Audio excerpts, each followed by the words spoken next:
Hello, everyone, and welcome to another episode of Behind the Love, where we deep dive into every episode of A Love Like This. Today, we brought back another special guest. Everyone say hello again to Amaru Davis. How you doing, Amaru? What's up, everybody? I am happy to be back on Behind the Love. How are you doing today? I'm glad to have you. So thank you so much for joining us today. As you all know, these episodes are full of spoilers. So if you have not watched episode 4, do me a favor. Stop this video, go back, watch episode 4, and then come back and join us, because I'd hate for this to be something that spoils the episode for you, buddy. So on today's episode was a little bit different. So this whole show has mostly been through Tatiana's perspective. We're seeing all the dates and everything through her perspective. But for today's episode, we actually went back in time and we saw how everything led up to Benjamin getting to meeting Tatiana. So we got to see him basically being really upset about his marriage ending, him celebrating his 31st birthday with his friends. We got to see him having a conversation with his now ex-wife for the first time, who we learned about in episode 3 from his mom. We got to hear about how they're dealing with the divorce and everything with the baby. Then we also got to see how he ended up on the dating website in the first place, which is from basically being pushed into it by one of his best friends, Hunter. We get to see him being excited about his new relationship with Tatiana.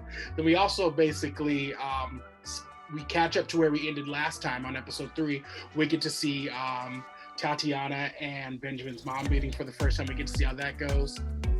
And then at the end, we really get to sit down with Benjamin and his mom, and we learn that mom is in full support of this relationship, but she's really like, you need to figure stuff out and really tell Tatiana where we are.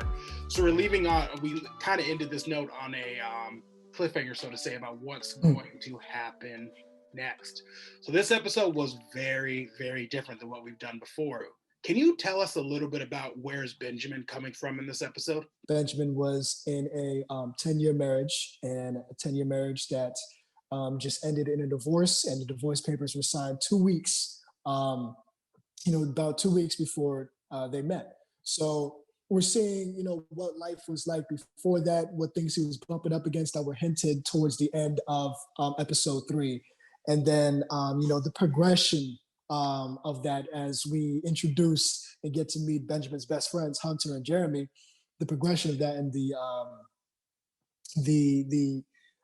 introducing them as well, and their approval and how they are being supportive of what Hard Times is going through. So I think we're seeing Benjamin at multiple different stages, and for the end, we're seeing Benjamin have a conversation with his mother, who is reason, but the voice of approval, because mom's got to approve of who you're bringing home.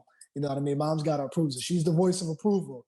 But not only that, she's also the voice of truth. And what I mean by that is he's having a conversation with someone who's going to remind him of the honesty and truth that he should be bringing into a relationship.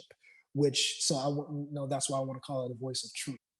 Yeah, we get to see Benjamin with basically, up into meeting Tatiana, the 3 most important people in his life before March of 2020.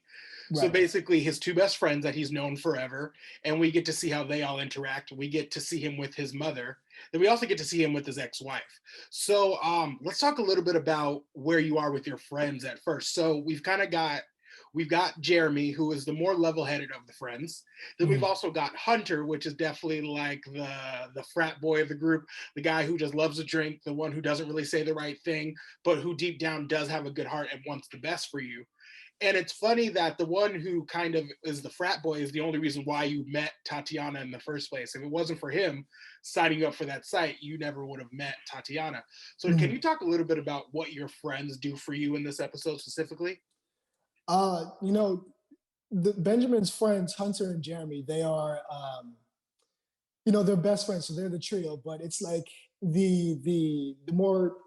the one that there's the friend Hunter who takes more risks, who is more like more open about life and who cares? Why are you taking everything so serious? And then you have, like you said, the level-headed one. So I would say they're almost like the two sides to a coin that make up a whole. So I would say one is like my angel and one is like, not going to say my devil, but he's more the one that's like, give it a shot. Go for it. Come on, do this. Let's drink. It's the middle of the day. We're in quarantine, you know?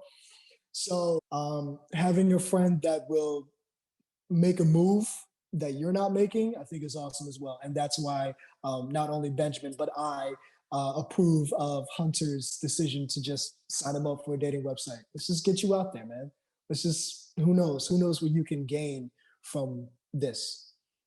Yeah, you're 100% correct. And the thing I want to add to that is I think what we're seeing in this episode is something we don't often see in media is men being vulnerable with each other. And it's mostly Benjamin being vulnerable with his friends, but he's basically laying his heart out for these people and basically saying, like, I think we so often in media show like, oh, men don't talk about their feelings and stuff like that. And I feel like lately things are changing in that. I mean, I really wanted to create with this friendship is that they talk about things and they help each other through their rough times, because that's really what friendship is, especially amongst, and men do the same thing. I think we as a society are more accepting of women doing it, or but with men, I think we so often ignore that side of male friendship. So I really want to show that side where that Benjamin could be vulnerable and have emotions with his friends, because that's what friendship is.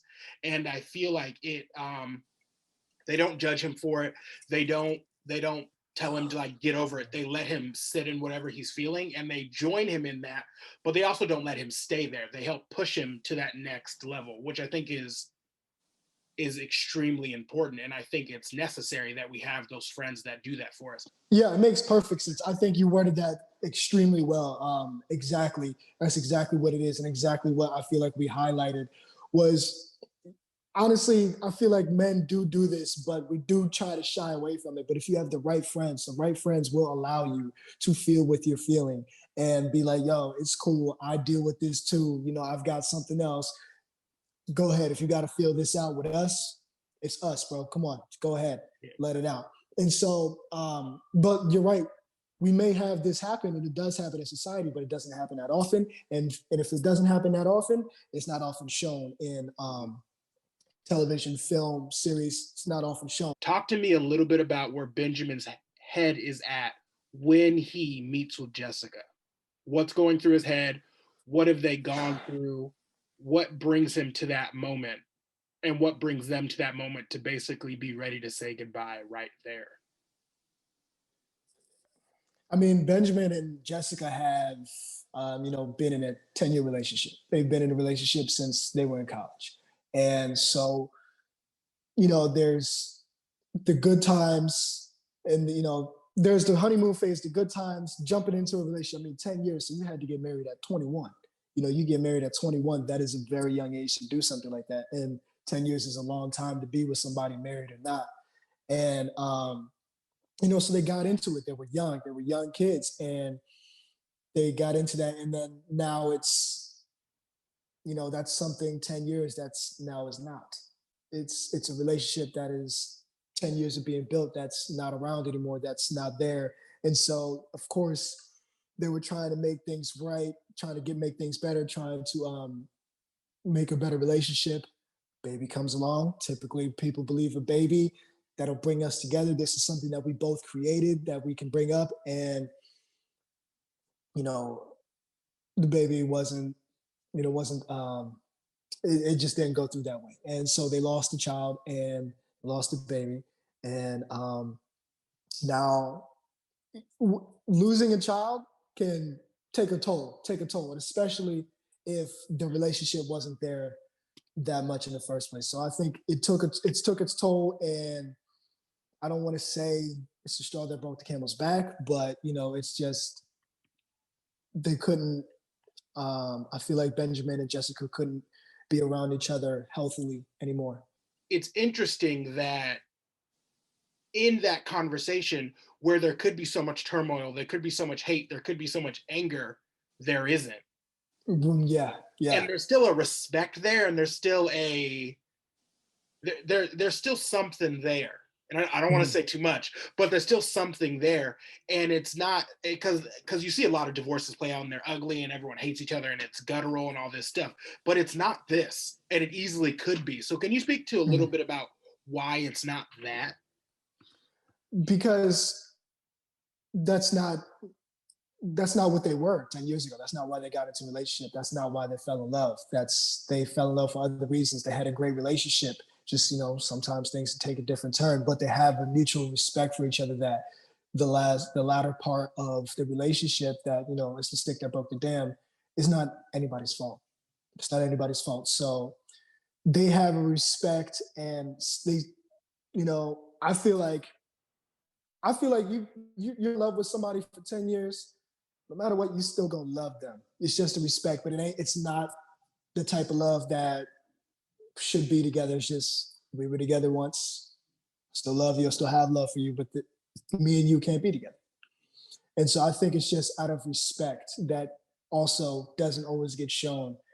I think we're always shown and we always think divorce, oh, it was ugly. It was ugly. Oh my God, someone broke a wall, but it's not like that. And Yeah, so and these people have a great friendship. yeah, and to your point, because it's not that, he's able to, which is interesting that you say that, because he's able to basically close that one chapter and then immediately jump into another relationship within like weeks of one another, which obviously isn't the most ideal situation. So, and I know that Benjamin loved Jessica and I know that he loves Tatiana, but how is Benjamin balancing all that? I think the way Benjamin is balancing it is that, and this is what I was going to say before you actually asked that question, but this is my answer to both of the things, is now I feel like the only way, not the only way, but the main way and the driving way that somebody can do something like that is because that the relationship beforehand was kind of already dead for a while. I want to say this. So for definitely, Benjamin, that the relationship was dead for a while. It's just, living in the funk, living in the turmoil just clouded his judgment, but he's able to move on. It just, again, took Hunter to give him that extra kick and say, I did it for you, just do it. But the relationship was dead for a while. And so he's looking for something, and he got that, and it's a beautiful thing, very beautiful thing. Yeah, and it's interesting. I'm excited to see what's going to happen because we've set up that you are this perfect guy, and we're now finding out that not everything that glitters is gold, so to say, that Benjamin is actually a human. Because this whole time, we've basically seen Benjamin through Tatiana's eyes, and we've seen him be perfect. And then last episode, we saw Emma come in and she shined a little bit of a light. And this time we're putting the whole flashlight on Benjamin. So I'm really excited to see how all that's going to come to a head.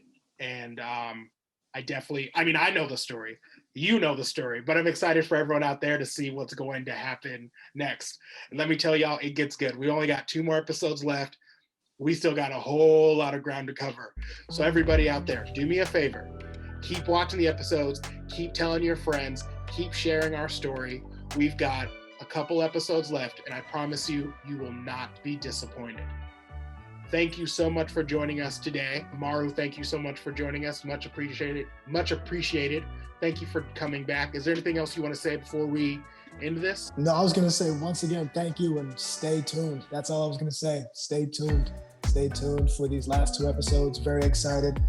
Very happy for everybody that's tuning in. And I look forward to you learning more about the story.